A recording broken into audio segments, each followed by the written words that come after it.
بتلایا کہ پچھلے لوگ اپنے رب کو کیسے مناتے تھے، وہ کس طرح اس کے حضور ناز عرض کرتے تھے۔ حضور نے ہمیں اللہ کو منانے کے طریقے بھی بتلائے۔ فرمایا جب ماں باپ دعا مانگیں گے اولاد کے حق میں تو وہ مان جائے گا۔ حضور علیہ السلام نے فرمایا جب مسافر دعا مانگے گا تو اللہ مان جائے گا۔ فرمایا میرے رسول کریم نے کہ جب بیمار دعا مانگے گا تو اللہ مان جائے گا۔ اور سید عالم علیہ السلام فرمانے لگے جب تمہارے ضعیف، کمزور، مجبور لوگ دعا مانگیں گے تو اللہ مان جائے گا۔ اور حضور نے فرمایا جب تم فرض ادا کر کے دعا مانگو گے تو اللہ مان جائے گا۔ اور میرے محبوب نے فرمایا جب پچھلی رات اٹھ کے تم اس کے حضور عرض کرو گے تو وہ تمہاری دعاؤں کو قبول کر لے گا، وہ تم مان جائے گا۔ اور حضور نے ہمیں دن بتائے، فرمایا جمعے والے دن مانگنا مان جائے گا، شب قدر کو مانگ لینا مان جائے گا، شب برات میں دعائیں کرنا وہ مان جائے گا، رمضان کی راتوں میں مانگنا مان جائے گا، قرآن پاک کے ختم کے موقع پر دعا کرنا مان جائے گا۔ طریقے بتلائے۔ اب یہ ہے کہ ہم نے تو مانگنا تھا نا اس کی بارگاہ میں، ہم نے تو حاضر ہونا تھا، ہم نے تو جانا تھا۔ اب ہم نے آگے بڑھنا ہے، اس کے حضور عرض کرنا ہے۔ حضور نے ہمیں بتلایا کہ مومن متقی ہوتا ہے نا، پرہیزگار ہوتا ہے، تو اس نے کچھ نیکیاں بھی کی ہوتی ہیں، جس طرح اسے اپنے گناہوں کا پتہ ہوتا ہے نا، تو اسے پتہ ہوتا ہے کہ نہیں یار فلاں کام میں نے فقط اللہ کی رضا کے لیے کیا ہوا ہے، وہ میرا اور میرے رب کا راز ہے۔ فرمایا جب تم بڑے الجھ جاؤ نا، جب تم بڑی آزمائش میں آ جاؤ اور جب تم سمجھ لو کہ اب میں بڑی تکلیف میں آ گیا ہوں، تو پھر ایک طریقہ حضور نے ہمیں اور بھی بتلایا مانگنے کا، ایک اور طریقہ بھی بتلایا، اور وہ روایت صحیح مسلم میں موجود ہے۔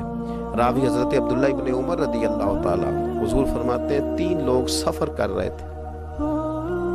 یہ آپ اندازہ فرمائیے، صحیح مسلم کی حدیث ہے، اور ذرا حضور کے سمجھانے کا ایک یہ رنگ بھی ہے اللہ کو منانے کا، ایک یہ انداز بھی ہے اس کی بارگاہ میں گزارشات پیش کرنے کا، یہ بھی ایک طریقہ حضور نے ہمیں بتلایا۔ اگرچہ اپنی نیکیوں کو چھپانا چاہیے، نیکیاں جو چھپی ہوئی ہوتی ہیں وہ قیمتی ہوتی ہیں، وہ قیمتی چیزیں ہوتی ہیں جو لوگوں نے چھپا کر کے رکھی ہوتی ہیں۔ حضرت عبداللہ ابن عمر فرمانے لگے کہ نبی پاک صلی اللہ علیہ وسلم فرماتے ہیں 3 لوگ سفر کر رہے تھے، رستے میں طوفان آ گیا، تیز بارش شروع ہو گئی، تو حضور فرماتے ہیں وہ تینوں بارش سے بچنے کے لیے ایک غار میں چھپ گئے۔ ان کو پتہ ہے پرانے زمانے کے اندر غاریں ہوتی تھیں، اور لوگ جب سفر کرتے تھے لمبے تو پتھروں اور پہاڑوں کے بیچ میں سے سفر کرتے تھے۔ وہ غار کے اندر چلے گئے، اب چونکہ طوفان بہت زیادہ تھا، جب وہ غار کے اندر چلے گئے تو اللہ کے پیارے حبیب صلی اللہ علیہ وسلم فرماتے ہیں پتھر اوپر سے لڑکتا ہوا آیا اور غار کے منہ کے آگے آ کے اس نے غار کو بند کر دیا۔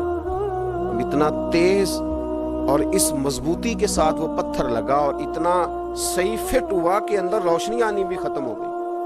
اب 3 لوگ ہیں، تھوڑی دیر تو وہ پریشان رہے کہ شاید اب کبھی بچ نہیں سکیں گے، شاید چاروں جانب اندھیرا ہی ہے اور اندھیرا ہی رہے گا، شاید یہاں سے نکلنے کے لیے اب ہمیں کوئی رستہ میسر نہیں آئے گا۔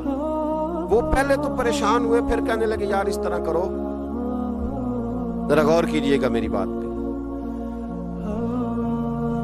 فرمایا اس طرح کرو، اگر کوئی زندگی میں نیکی کی ہے نا تو ذرا اس نیکی کو یاد تو کرو، اور یاد کر کے اس مالک کے حضور عرض تو کرو، وہ کریم ہے، کوئی آنکھو شاید من جاوے تے گل کم تتڑی دا بن جاوے، عرض تو کرو۔ ان میں سے یہ آپ اندازہ فرمائیے، یہ بات بیان کون کر رہا ہے؟ یہ مدینے والے رسول بیان کر رہے ہیں، یہ نبی پاک علیہ السلام نے بیان فرمایا۔ یہ وہ کہانی ہے جو ہمیں ہمارے نبی پاک نے سنائی، رسول کریم علیہ السلام نے ہمیں بتلائی، یہ داستان محبت۔